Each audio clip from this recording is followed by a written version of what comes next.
Para mim é uma grande honra receber nesta manhã pastor Edson, pastor Batista, uma bênção. O que eu tenho de idade, ele tem de ministério. Está entendendo aí? Então ele é jovem. Que Deus te abençoe e te use poderosamente, meu irmão. Seja muito bem-vindo. Obrigado, querido. Bendito Deus e Pai de nosso Senhor Jesus Cristo, o qual tem nos abençoado com toda sorte de bênçãos nos lugares celestiais em Cristo Jesus. Amém. Sinto-me profundamente honrado em estar com os irmãos nesta manhã, nesta linda manhã do dia do Senhor, e ver este templo repleto e desfrutar deste clima de adoração tão precioso que tão bem faz a nossa alma.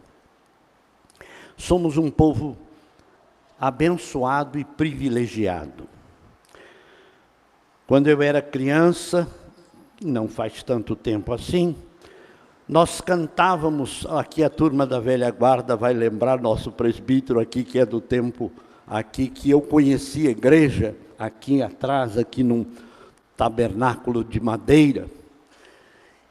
Eu teria muito para dizer, mas eu sei que o nosso problema é o relógio. Se tiver um relógio parado aí, coloquem lá, que eu vou ficar agradecido.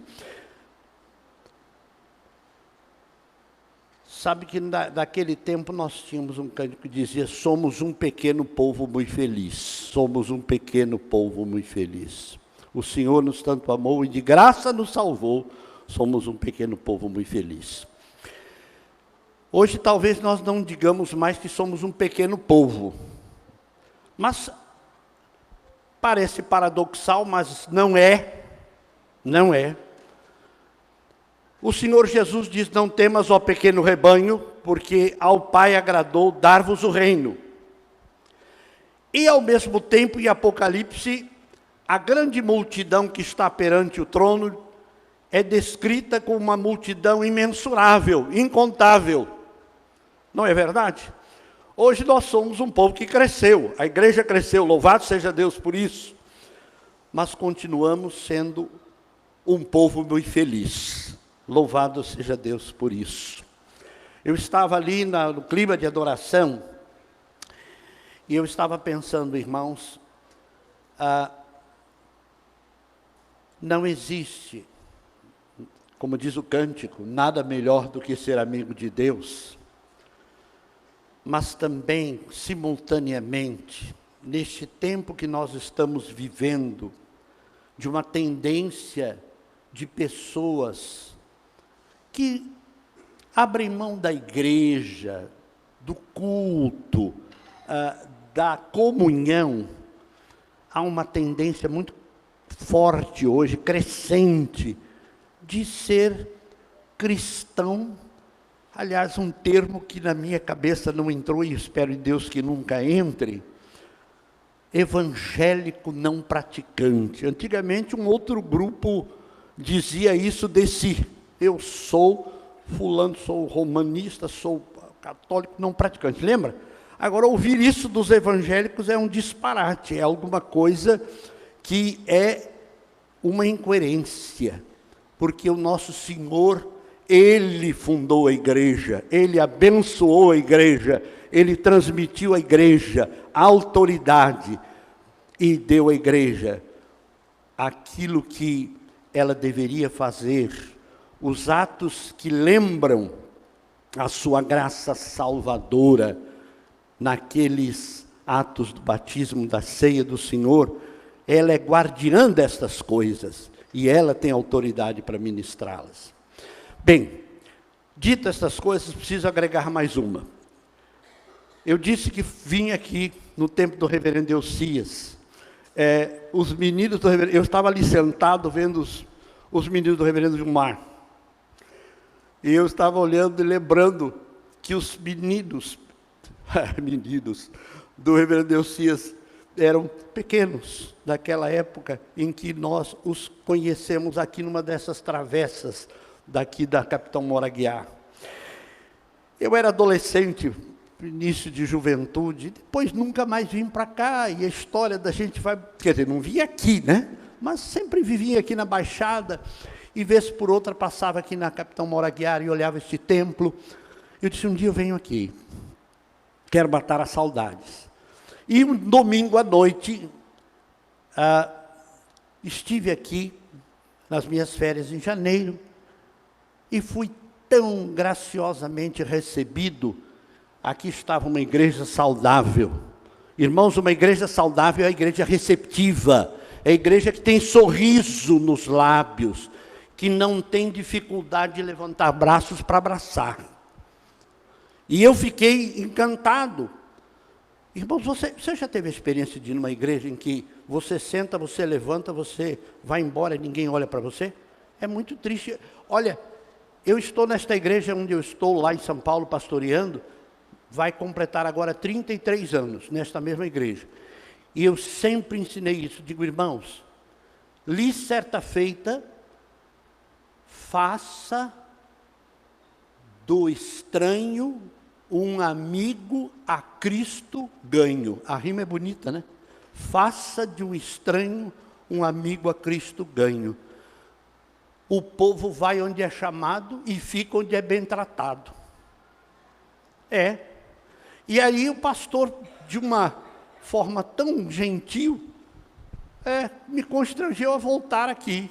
E eu tive o privilégio de conhecer aqui os presbíteros, alguns, nosso querido irmão, líder dos homens, e nosso querido presbítero aqui, perdoe eu não lembrar o nome dos irmãos, mas isso é cativante.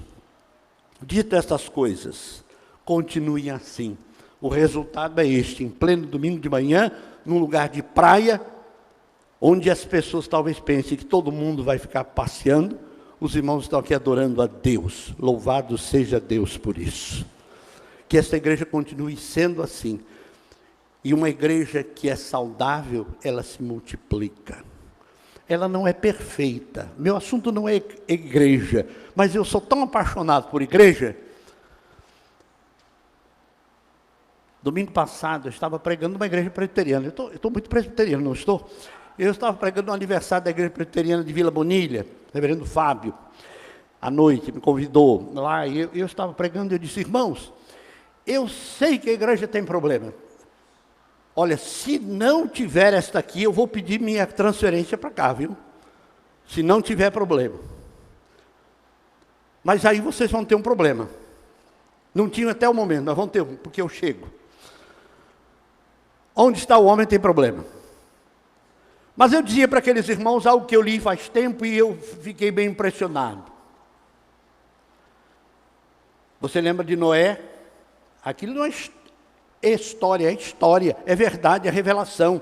Aliás, calcado em todo o Gênesis é que nós podemos ter a Escritura e toda a história e a verdade da redenção. Você tirou Gênesis, os capítulos iniciais, e tem gente aí negando, não é?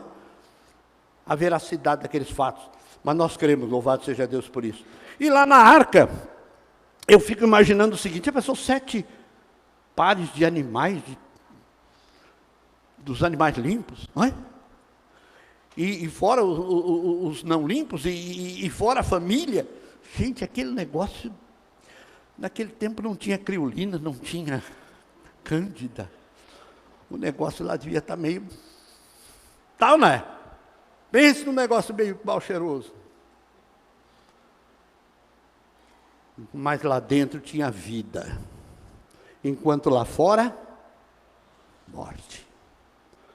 Irmãos, aqui nós desfrutamos de ambiente de vida. Vida que Cristo nos dá, não é a igreja, é Cristo. E a igreja existe por Cristo, para Cristo, porque é a sua noiva, é a sua querida noiva. Louvado seja Deus. Salmo 127, versículo 3. Obrigado, pastor, pelo gentil convite de estar com os irmãos. Muito bom, e parabéns pelo seu aniversário também, pastor. Salmo 127, versículo 3.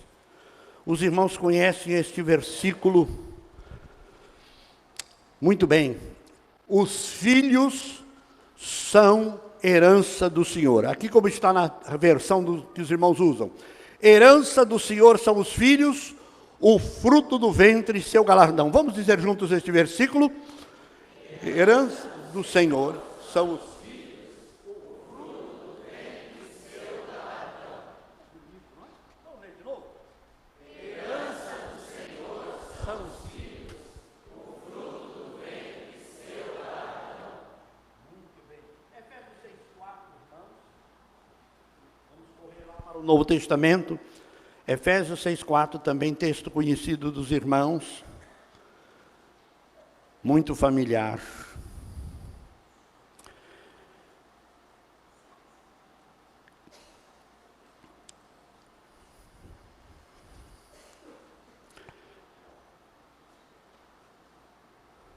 E vós, pais, não provoqueis a ira dos vossos filhos, mas criai-os na disciplina e instrução do Senhor.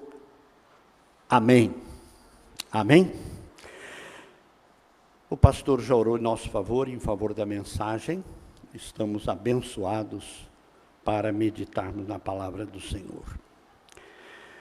Criando filhos conforme as Escrituras.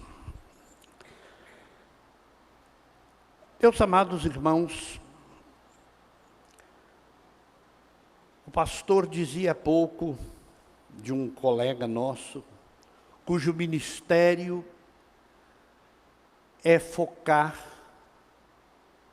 em compor letras que enaltecem a graça e nos apontam para verdades bíblicas devidamente interpretadas, corretamente interpretadas, com boa teologia, como nós acabamos de cantar agora. E isto me remete a uma canção de alguns anos atrás, que dizia: e Deus criou o homem sim, para o louvor da sua glória. Mas este homem preferiu não dar louvor à sua glória. Por isto Deus mandou Jesus para consertar a sua história. Vamos louvar o que Deus fez para o louvor da sua glória. Esta canção, composta pelos irmãos dos Vencedores por Cristo, ou pelo menos eles cantavam, eu não me lembro o autor, traduz, meus irmãos, uma verdade inquestionável: a queda, o pecado. Sem a menor sombra de dúvida, meus irmãos, desde a queda,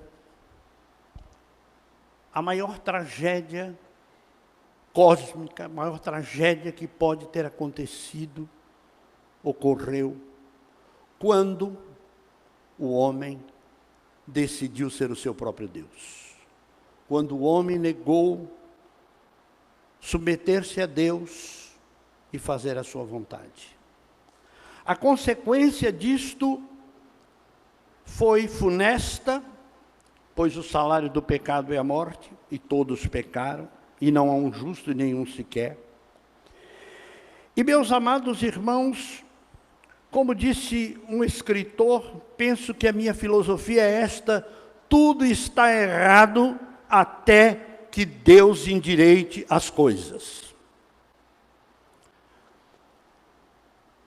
Sem dúvida alguma, todos os segmentos da vida humana foram afetados pela queda. Às vezes nós pensamos em termos políticos, sociais. Eu vinha falando com a minha esposa, aliás, perdão, depois eu vou apresentá-la. Eu estou tentando identificá-la aqui, mas dá um sinal, querida, aí, onde é que você está? Abençoada, está aqui. E nós estamos falando qualquer sistema político, qualquer sistema econômico, qualquer sistema social está afetado pelo pecado, não é verdade, irmãos? Nada neste mundo é perfeito e nunca será. Nós estamos acostumados muito a falar sobre os nossos anelos. Todos nós temos nossos desejos de um mundo melhor, de um país melhor, de um país mais justo. Eu tenho dito muitas vezes nas celebrações de casamento que ouço vez por outra que pessoas desejam um casamento perfeito. Eu digo, não, não existe casamento perfeito. Existe casamento de dois que não são perfeitos, mas se são crentes, estão sendo aperfeiçoados por aquele que é perfeito. O processo da graça e da santificação está sendo realizado para a glória de Deus, mas ainda assim com imperfeição. Mas glória a Deus, nós cremos que em breve estaremos livres do pecado, do seu poder e da sua presença. Louvado seja Deus por isso. O que quero dizer com isto é que a inadequação para a criação de filhos, tarefa da mais nobre, nos é confiada, mas nós sabemos que muitas vezes falhamos, fracassamos, erramos. Não é incomum ouvirmos expressões, eu tenho ouvido isso ao longo do ministério, e os meus colegas e os presbíteros e os líderes desta igreja certamente têm ouvido isso a miúde. Expressões como esta: pastor, onde foi que eu errei? É tão comum, não é? Onde foi que eu errei? O indivíduo já está sofrendo, ele já está com peso nas suas costas, devido ao fato que está vivendo com o filho, com a filha, uma tragédia de ordem familiar, e de repente ele ainda sente arcar sobre ele o peso de uma culpa. Às vezes procedente, às vezes não procedente, às vezes com razão, sem razão. Eu digo, meus irmãos, nós vivemos num mundo de escolhas. De escolhas. Então, a primeira coisa que eu quero trabalhar aqui nesta manhã de forma rápida é que nós estamos com alvos definidos de sermos bons pais, e a nossa oração é que os filhos sejam bons filhos. Queremos ter em nossas casas um pedacinho do céu na terra. Não é verdade? Amém? Nós queremos ver em nossos lares a bênção do Senhor. Queremos ver as nossas famílias felizes. Mas não é sempre assim que acontece.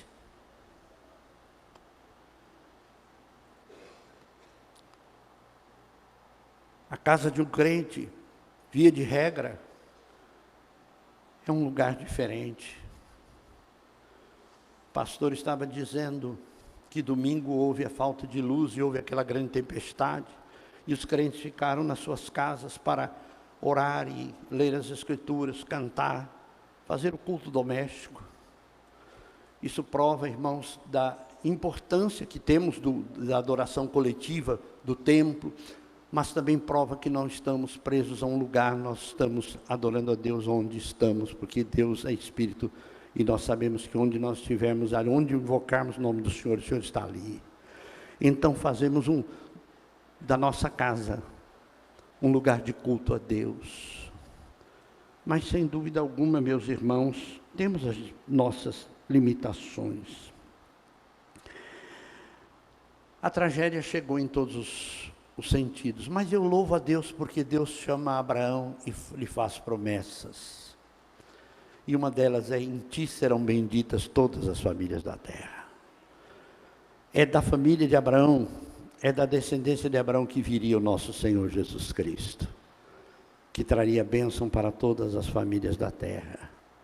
E como o pastor acabou de orar, sem dúvida nenhuma, a obra da salvação que tem começado em muitos lares aqui, muitas famílias, há de se completar, porque A palavra de Deus diz: crê no Senhor Jesus Cristo e será salvo tu e a tua casa. E nós queremos ver as nossas famílias aos pés da cruz. Queremos ver as nossas famílias se dobrando diante do Senhor Jesus. Mas, meus irmãos, sem dúvida nenhuma, nós temos que pensar aqui a pais de filhos adultos. Alguns de nós já têm netos. O pastor estava falando do missionário. Eu tenho um genro que é pastor no sul da França, e vivendo a mesma história do colega lá de Madrid, não é? E lá eu tenho 2 netos já adolescentes. E aqui em São Paulo vai chegar um netinho agora da mais nova. Mas o fato é, irmãos, que há pais que estão começando agora, com bebezinhos, com crianças pequenas. Talvez precisaríamos de uma palavra específica para cada pai, mas o que nós queremos pensar de forma sucinta é que filhos são presentes de Deus. Filhos são presentes de Deus. É isso que a Bíblia diz. São herança do Senhor. Deus nos dá para que possamos criá-los para Ele, para a glória dEle. É um santo privilégio termos os filhos, um presente precioso a nós confiado, herança do Senhor, e devem ser criados de acordo com o padrão de Deus. Irmãos, nós vivemos numa sociedade ímpia. Eu disse da queda. É claro que o mundo sempre esteve mal, mas os irmãos têm visto que a palavra profética de Jesus, que o amor se esfriaria e que a iniquidade, como disse ele, se multiplicaria. Nós estamos vendo esta verdade acontecer diante dos nossos olhos.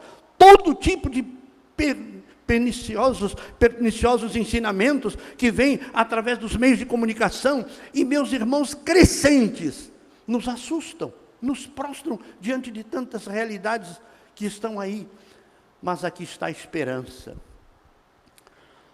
Os pais crentes têm o manual do fabricante, como disse o Dr. Billy Graham. Enquanto o mundo não conhece esse livro, nós não só o conhecemos, mas nós o conhecemos pela graça de Deus em Cristo Jesus. E o Espírito Santo ilumina nossa mente para compreender a palavra do Senhor. Bendito seja o nome do Senhor, que bênção.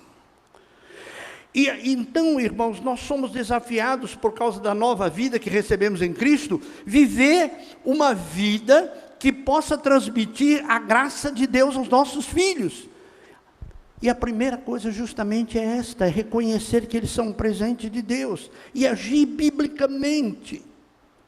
Eu fico pensando, meus irmãos, nessa sociedade orgulhosa, desatenciosa, sem tempo e centrada em si mesmo. Eu vi uma charge um dia desses, naquelas mensagenzinhas que a gente recebe de tonelada, né, no WhatsApp, e lá estava uma mãe atendendo o celular dentro de casa, ou melhor, vendo a mensagem do WhatsApp, melhor dizendo, e a criança dizendo: mamãe, eu quero um minutinho da sua atenção, mandando um WhatsApp pedindo atenção da mãe.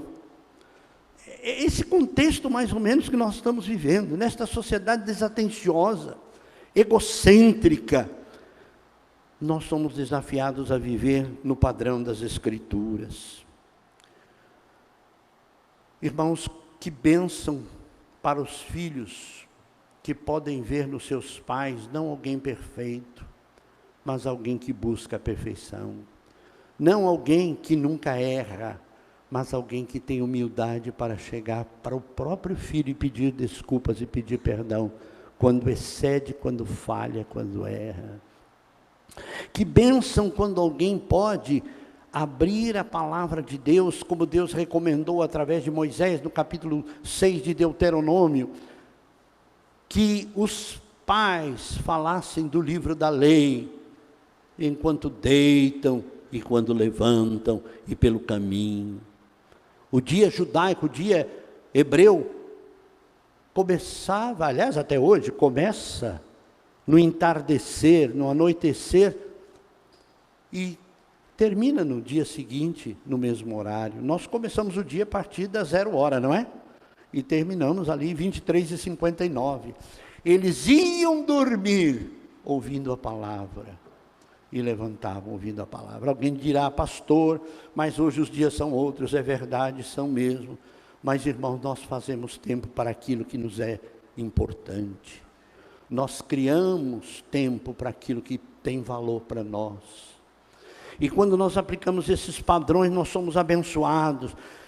Irmãos, eu me lembro quando meu netinho, que está lá na França, era pequeno, assim, talvez como um dos meninos do pastor aqui, da minha querida, ele ia conversar com a gente pegava ele no colo assim, o Dudu.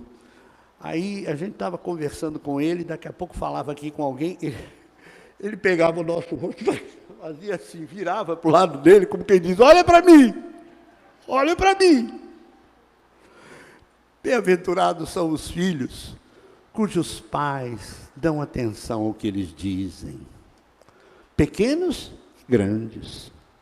Irmãos, feliz é o filho que mesmo adulto, quem sabe até casado, pode chegar na casa do pai, da mãe, e expor e falar das suas conquistas, das suas tristezas, das suas lutas, e podem receber uma palavra, um incentivo. Meu irmão, minha irmã, deixa eu dizer uma coisa para você. Nós poderíamos aqui catalogar tantas coisas boas para fazer, deixar de fazer, para viver um lar cada vez mais parecido com aquilo que a palavra de Deus nos mostra. Mas se nós tivermos atitudes simples, nós podemos ter os nossos filhos muito mais saudáveis emocionalmente, muito mais equilibrados. Numa sociedade que exige ter, nós vamos inculcar o ser como o objetivo e o alvo na vida deles, para a glória de Deus e para o bem-estar deles. Meus irmãos, muitos de nós aqui, jovens e alguns com a cabecinha mais branquinha, sabem muito bem que nós não deixamos de ser felizes por não ter alguma coisa. Eu hoje fico até com dó de criança que vai para a escola, coitadinho, desse tamanhozinho, já vai arcado, com uma mochila, com 10 mil coisas dentro, e misericórdia, só falta mandar ele levar o laptop, o computador, né, o notebook, levar não sei mais o quê. E eu me lembro que no grupo, no meu tempo chamava grupo, sabe? E quando ia no grupo, a gente levava um caderninho de brochura assim fininho, com uns lápis pretos e uma borracha, e o caminho suave, e a gente ia estudar. E meus irmãos, eu sei, os tempos são outros, mas sabe de uma coisa?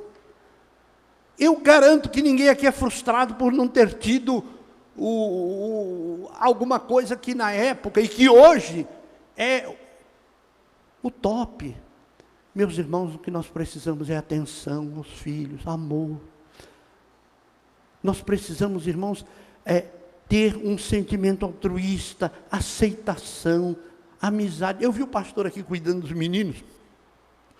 Ontem à noite, o zelador do prédio, é um homem muito dedicado. Eu vi quando ele saiu, eu falei, ei, rapaz, você conseguiu levar seu pai para jogar uma bolinha com você na praia, que beleza. Sabe, irmãos, atenção. O melhor amigo, entre aspas, porque muita gente, não, meu filho é meu amigo. Sim, ele deve ser seu amigo, mas você não esqueça que você é pai dele. Isso que é um detalhe, que ele é seu filho. Ele lhe deve o respeito, a obediência, que a palavra de Deus exige. Por isso que eu digo que o padrão todo é a palavra. Agora, meus amados irmãos, o que acontece é o seguinte, esses meninos precisam crescer dessa maneira. Eu estava sábado passado na casa de uma... no feriado agora. Dia 1º eu estava na casa de uma família da igreja. Haviam 2 famílias reunidas. E estávamos falando sobre essa questão de ter, de possuir e tal. E ela disse, olha pastor, eu digo aqui para os meninos, ó meu filho, você não vai andar descalço porque eu vou lhe dar um tênis, mas o tênis que eu posso lhe dar é de R$100. Aquele do seu colega de 1.000 eu não posso. O dia que você trabalhar, você ganhar e você tiver recurso para isso, você compra. Mas hoje você não vai andar descalço. Sabe, meus irmãos, A nossa sociedade tem enfiado na cabeça da gente que se a gente der, se a gente fizer, olha, se você mudar, se você fizer assim, assim, olha, se você decorar o quarto dele, ele vai ser feliz. Não, ele vai ser feliz se ele tiver atenção, se ele tiver o carinho, se ele tiver respeito, se ele tiver de você aquilo que é essencial. Uma ocasião, fazendo uma visita pastoral, eu estava com a minha esposa na casa de um irmão, daqueles mais simplesinhos em termos econômicos da igreja. Eu estava sentado no sofá, eles eram zeladores de um escritório num bairro fino em São Paulo, e eles moravam bem lá na parte de baixo, e a esposa que cuidava daquele edifício. O marido chega do trabalho com aquela bolsa pendurada, simplesinho.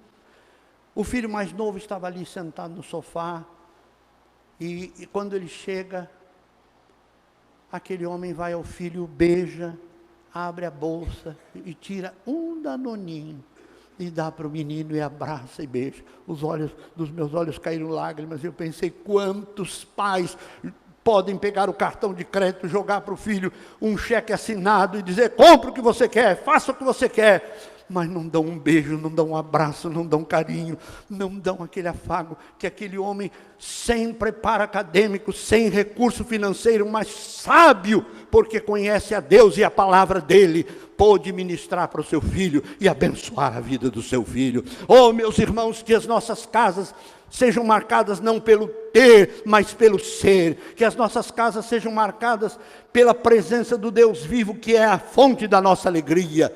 Porque os filhos são herança do Senhor, e cabe a nós ensiná-los no temor do Senhor, que é o princípio da sabedoria. Criai-os na doutrina e na demonstração do Senhor. Está na hora de acabar. Mas deixa eu lhe contar uma coisa. Nós que já temos filhos adultos, podemos imitar Jó. Lembra de Jó? Os filhos lá talvez fizeram alguma coisa errada. E o que é que Jó fazia? Orava, apresentava sacrifício.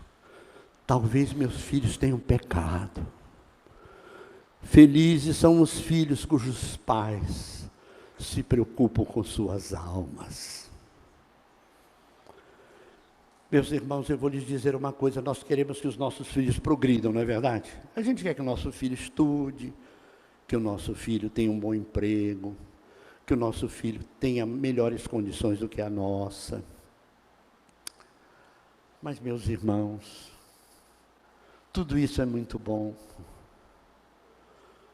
mas que nós possamos ter como alvo supremo que os nossos filhos conheçam o Deus de seus pais. Aleluia! Que tenham o Deus de seus pais como seu Deus. Em nossa igreja tinha um rapaz muito rebelde. Ele não era membro da igreja, claro, ele era a vida toda destroçada. O pai é um crente piedoso. O irmão hoje é pastor. E um dia a graça soberana chegou a ele de maneira extraordinária. O Espírito Santo fez aquela obra que é só ele que faz.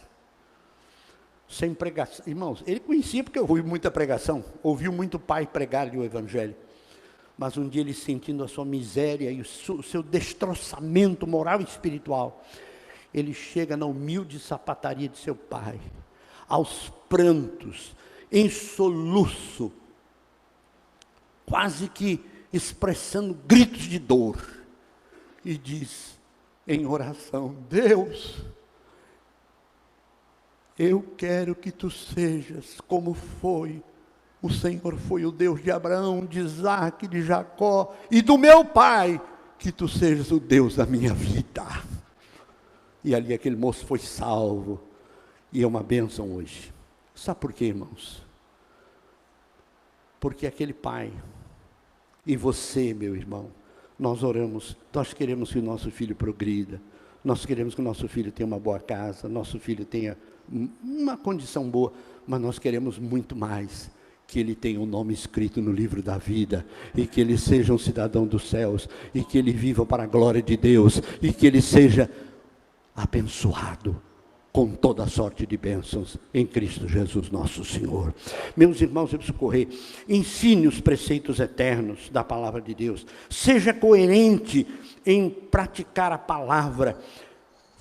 Ah, meu irmão, fale de Deus. Fale com Deus a respeito de seu filho. Fale com Deus a respeito de seu filho.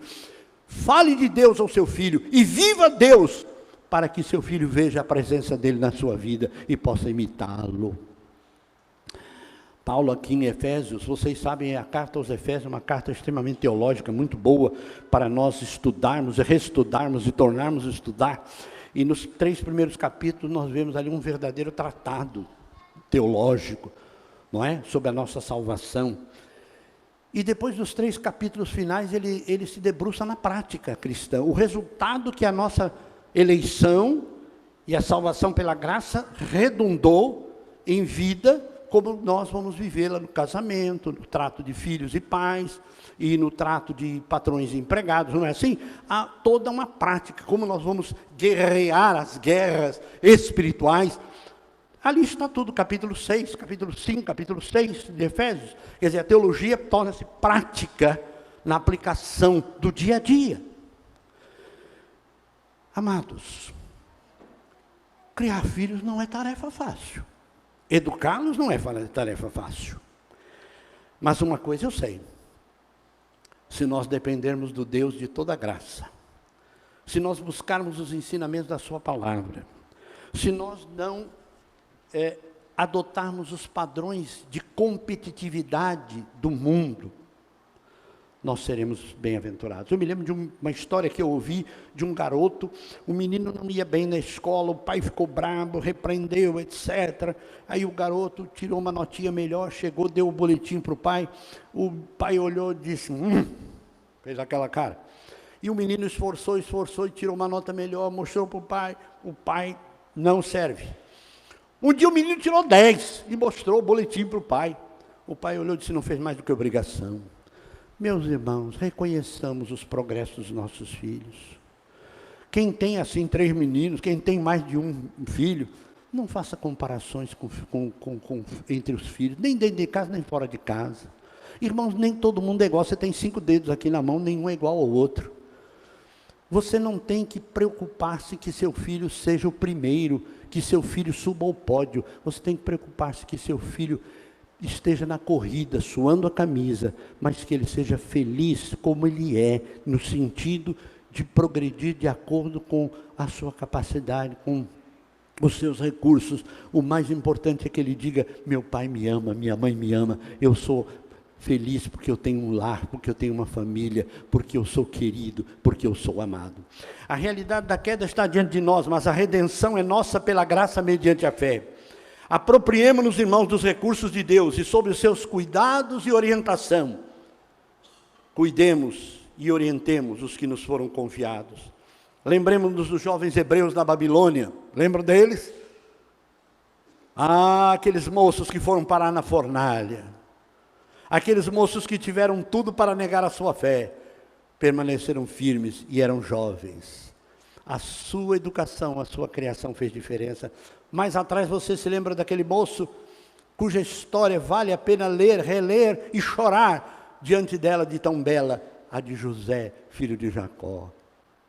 Ele foi parar no Egito, viveu tudo o que viveu, mas triunfou, porque ele conhecia o Deus de Jacó, o seu pai. Ó irmãos, talvez algumas pessoas aqui digam, pastor, mas na minha vida as coisas já não podem ser mudadas, já foram. Meus filhos já tomaram outro rumo. Deixa eu lhe dizer uma última palavra. Há esperança, porque a graça de Deus é ilimitada. Há esperança, porque o Deus Todo-Poderoso é o seu Deus. E Ele agindo, ninguém impedirá. Eu gosto muito da história de Agostinho de Hipona. Mônica orava por ele, incessantemente. Os irmãos conhecem, eu não tenho tempo agora para relembrar toda a história de Agostinho. Mas o bispo Ambrósio olhou para Mônica e disse, era impossível que o filho de tantas lágrimas se perdesse. Sabe por quê?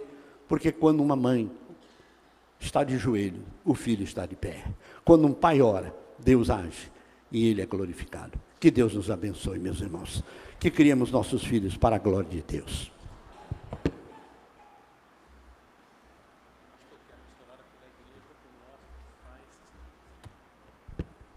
Vamos ficar de pé, meus irmãos. A esposa do pastor Edson, Jael, por favor, vem aqui. Que bênção.